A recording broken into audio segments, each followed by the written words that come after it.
আমার একটা টার্গেট 2030 সালের মধ্যে আমি সারা বাংলাদেশে 100টা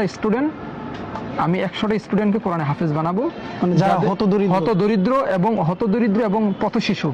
আচ্ছা আচ্ছা, এদেরকে, যাদের কেউ নেই পৃথিবীতে, যাদের কোনো পরিচয় নাই। আসসালামু আলাইকুম। ওয়ালাইকুম আসসালাম ওয়া রাহমাতুল্লাহ। কেমন আছেন? আছি আলহামদুলিল্লাহ ভালো। বন্ধু, তোমাকে ইদানিং পাওয়াই যাচ্ছে না। রমজানে দেখলাম তোমার ইলমুল কোরআন ফাউন্ডেশনকে নিয়ে অনেক কাজ করছে।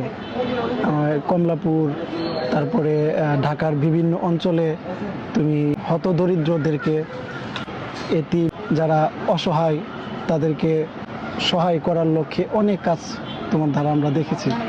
অনেকগুলি কাজের মধ্যে আমিও কিছু কাজে জড়িত ছিলাম।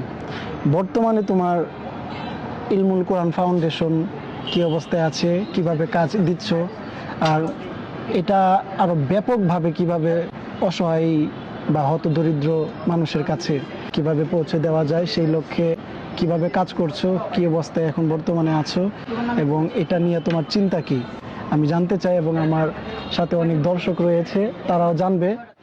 আলহামদুলিল্লাহ, আল্লাহ পাকের অশেষ শুকরিয়া যে মহান রব্বুল আলামিন আমাদেরকে দীর্ঘদিন দিনের খেদমতে থেকে কিছু অসহায় মানুষ, ক্ষুধার্ত মানুষ, যাদের একবেলা খাবারের কোথায় থেকে তাদের আঞ্জাম হবে তারা নিজেরাও জানে না, এই ধরনের মানুষদেরকে যখন সামাজিকভাবে একটি কাজে যখন উৎসাহিত নিজে হতে পেরেছি, এবং নিজে যখন এই ধরনের কাজে বারবার উৎসাহিত হয়ে তাদেরকে এক মুঠো খাবার তুলে দিচ্ছি, এটা নিজেকে অনেক আনন্দবোধ মনে করছি আমি নিজেকে। বিশেষ করে তোমরা আছো, আরও যারা আছে, তুমি আমাকে সাপোর্ট দিয়ে আসছো এবং আমাকে যথেষ্ট পরিমাণ সাপোর্ট, সময়, অর্থ, সর্বদিক তুমি আমাকে ব্যাকআপ দিচ্ছ এবং আমাকে পরামর্শ দিচ্ছ।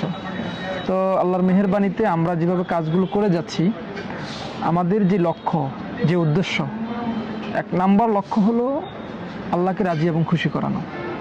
2 নম্বর লক্ষ্য হলো এই পথচারী, এই ক্ষুধার্ত অসহায় মানুষগুলো যেন এক মুঠো ভাত ভালো করে খেতে পারে।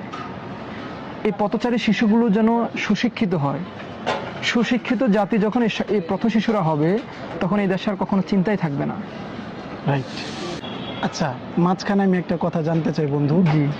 তোমার অনেক কাজের সাথে আমারও ভালো লাগা থেকে জি। সামাজিক কাজে আমি জড়িত ছিলাম। জি। তখন আমি দেখেছি যে আমার দিলে একটা তৃপ্তি কাজ করে। যে তোমার সাথে গিয়ে রাত 3টা বাজে, রাত 4টা বাজে যখন আমি গিয়ে একটা খাবার, কিছু অর্থ অসহায় ব্যক্তিকে দেই, বা হতদরিদ্র একটা ছেলে, ছোট্ট বাচ্চা মেয়েকে দেই, জি। তখন মানে দিলের ভিতরে আলাদা একটা প্রশান্তি কাজ করে। মনে করো আমাদের এই ভিডিও দেখে যদি কেউ কোনো হতদরিদ্র বা কোনো শিশুকে যদি আমাদের কাছে আনে, মানে ইলমুল কোরআন ফাউন্ডেশনের কাছে যদি নিয়ে আসে, তুমি কি তার দায়িত্ব কাঁধে নিবে কিনা, বা তাকে গড়ার লক্ষ্যে, তাকে ভালো একটা পরিবেশ দেওয়ার লক্ষ্যে তুমি তার সহায় হবে কিনা আবাসিকভাবে? আলহামদুলিল্লাহ বন্ধু, তুমি একটা গুরুত্বপূর্ণ কথা বলেছ। তুমি জানো আমরা ইতিমধ্যে আমাদের প্রায় 24 জন স্টুডেন্ট আছে যারা পথ শিশু, ক্ষুধার্ত এবং পথচারী। 24 জন স্টুডেন্ট আছে। এখনও আমাদের নিজস্ব কোনো ক্যাম্পাস নেই, নিজস্ব কোনো জায়গা নেই, ভূমি নেই, যার জন্য আমরা নিজেরাই নিজস্ব ফ্ল্যাটে বা নিজস্ব জায়গার উপর আমরা এখনও করতে পারিনি। তবে আমরা বিভিন্ন প্রতিষ্ঠানে, আমার যেমন আর রাইহান ইন্টারন্যাশনাল মাদ্রাসাও আছে স্টুডেন্ট, নারায়ণগঞ্জ আছে, তারপরে আপনার পাগলাতে আছে, তারপরে আপনার চাষারা আছে, শনিয়াকড়া আছে, এরকম কয়েকটা প্রতিষ্ঠানে আমার কিছু পথশিশু স্টুডেন্ট আছে, যাদেরকে আমি নিজের অর্থায়নে এবং আমি যে ইনকামটা করি প্রতি মাসে তার থেকে কিছু অংশ আমি তাদের জন্য বরাদ্দ করে রাখি। আমার কিছু ভাই বোনেরা আছে যারা আমারটা দেখে তারা আমাকে কিছু সহযোগিতা করে। তার মধ্যে উল্লেখযোগ্য আমার প্রবাসী কিছু ভাই বোন আছে যারা আমার স্টুডেন্ট, যারা আমার অভিভাবক। এর মধ্যে কিছু ইউরোপিয়ান কিছু স্টুডেন্ট আমার আছে যাদের বাবা মা আমাদেরকে যথেষ্ট সাপোর্ট দেয়, যথেষ্ট আমাকে উৎসাহিত করে এই কাজগুলো করার জন্য। সামাজিক কাজে সবসময় চেষ্টা করে আমাকে একটু সহযোগিতা করার জন্য। বিশেষ করে এই যে আমি একটা প্ল্যাটফর্ম নিয়েছি, আমার একটা টার্গেট 2030 সালের মধ্যে আমি সারা বাংলাদেশে 100টা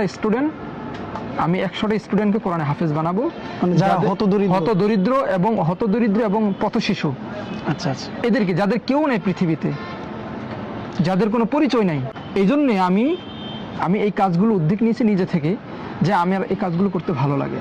তাই যে আমি একজন অদম বান্দা, আমি একজন গুনাহগার বান্দা হয়ে আমাকে যথেষ্ট মানুষ সাপোর্ট দিচ্ছে এবং সহযোগিতা করছে এবং আমার পাশে আছে। এই জন্য আমার সর্বশেষ একটা যেটা আমার চাওয়া পাওয়া, এই পথ শিশুদেরকে নিয়ে আমার ব্যক্তিগত কোনো চাওয়া পাওয়া নাই। আল্লাহ আমাকে যথেষ্ট দিয়েছে, আমি যথেষ্ট ভালো আছি, কিন্তু আমার ছোটোবেলা থেকে এটা কাজ করতো যে এই পথ শিশু, অসহায়, ক্ষুধার্ত, দরিদ্র এই বাচ্চাদেরকে নিয়ে কাজ করা। সর্বশেষ আমার যে কথাটা সেটা হলো, আমি আগামী 30 সালের মধ্যে আমি 1000 স্টুডেন্ট সারা বাংলাদেশে আমি গড়ে তুলবো, তার মধ্যে 100 স্টুডেন্টকে আমি কোরআনে হাফেজ বানাবো, যদি আল্লাহ আমাকে সহায় রাখে এবং আল্লাহ পাক আমাকে সুস্থ রাখে। সুপ্রিয় দর্শক, আমরা একটা সামাজিক কাজ করে এরকম একটা সংগঠনের প্রতিষ্ঠাতা পরিচালকের কথা শুনলাম। হাফেজ মাওলানা আব্দুর রহমান আশরাফি সাহেব থেকে অনেক অজানা কথা আমরা আজকে ভিডিও বার্তায় শুনলাম, জানলাম। আপনাদের অঞ্চলের মধ্যে প্রতিভাবান হতদরিদ্র যদি কোনো অসহায় শিশুদেরকে পাওয়া যায়, আমাদের সাথে যোগাযোগ করতে পারবেন।